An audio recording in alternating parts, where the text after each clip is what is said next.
কোকৰাঝাৰৰ সুভাষপল্লীৰ ৩ নম্বৰ ৱাৰ্ডত চুৰিকাণ্ড সংঘটিত হৈছে।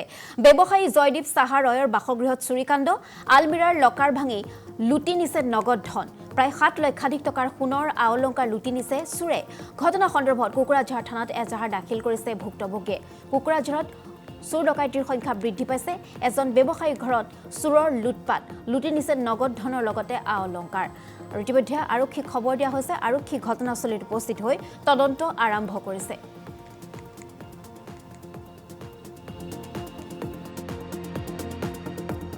ৰাতি আমি 12টাৰ পিছত টোকনি দিবৰ কাৰণে ওপৰৰ পৰা তলতে আহিছোঁ। আহাতে আমি টোকনি দিলোঁ।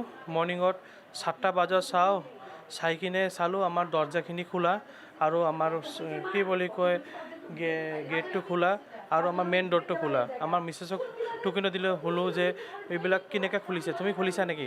ই পটককৈ টোকনিৰ পৰা উঠি ক'লে নাই আমিতো নাই কৰা। তো পিছত আমি চালোঁ আমাৰ গইনা গাঁঠি, বিয়াই পোৱা আৰু পইচা যি আছিল চব লৈ গৈছিল, এটাও বস্তু নাই।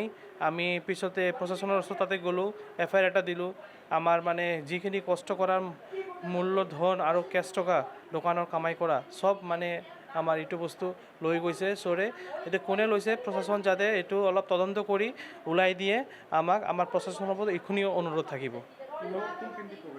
হা চোৰ আমাৰ এই আগৰ যে পাছৰ ৰুম যিটো আছে এই ৰুমৰ পৰা এই জালনা দি আহিছে, আহি কিনে দৰ্জা তৰ্জা খুলিছে। আমালোকে একো টেৰ পোৱা নাই।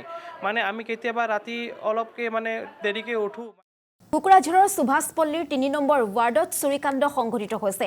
ব্যৱসায়ী জয়দীপ সাহা ৰয়ৰ বাসগৃহত চুৰিকাণ্ড, আলমিৰাৰ লকাৰ ভাঙি লুটি নিছে নগদ ধন। প্ৰায় ৭ লক্ষাধিক টকাৰ সোণৰ আওলংকাৰ লুটি নিছে চোৰে।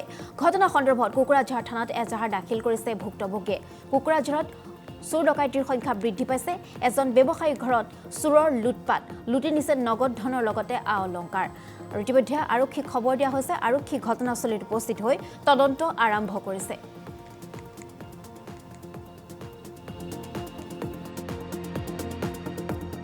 ৰাতি আমি 12টাৰ পিছত টোকনি দিবৰ কাৰণে ওপৰৰ পৰা তলতে আহিছোঁ। আহাতে আমি টোকনি দিলোঁ। মৰ্ণিঙত 7টা বজাত চাই কিনে চালোঁ আমাৰ দৰ্জাখিনি খোলা আৰু আমাৰ কি বুলি কয় গেটটো খোলা আৰু আমাৰ মেইন ডোৰটো খোলা। আমাৰ মিছেছক টোকনি দিলে শুনো যে এইবিলাক কেনেকৈ খুলিছে, তুমি খুলিছা নেকি? ই পটককৈ টোকনিৰ পৰা উঠি ক'লে নাই আমিতো নাই কৰা। তো পিছত আমি চালোঁ আমাৰ গইনা গাঁঠি, বিয়াই পোৱা আৰু পইচা যি আছিল চব লৈ গৈছিল, এটাও বস্তু নাই।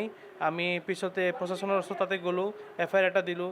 আমাৰ মানে যিখিনি কষ্ট কৰাৰ মূল্য ধন আৰু কেছ টকা দোকানৰ কামাই কৰা চব মানে আমাৰ এইটো বস্তু লৈ গৈছে চোৰে। এতিয়া কোনে লৈছে প্ৰশাসন যাতে এইটো অলপ তদন্ত কৰি ওলাই দিয়ে আমাক, আমাৰ প্ৰশাসনৰ ওপৰত এইখিনিও অনুৰোধ থাকিব। হা চোৰ আমাৰ এই আগৰ যে পাছৰ ৰুম যিটো আছে এই ৰুমৰ পৰা এই জালনা দি আহিছে, আহি কিনে দৰ্জা তৰ্জা খুলিছে। আমালোকে একো টেৰ পোৱা নাই। মানে আমি কেতিয়াবা ৰাতি অলপকৈ মানে দেৰিকৈ উঠোঁ।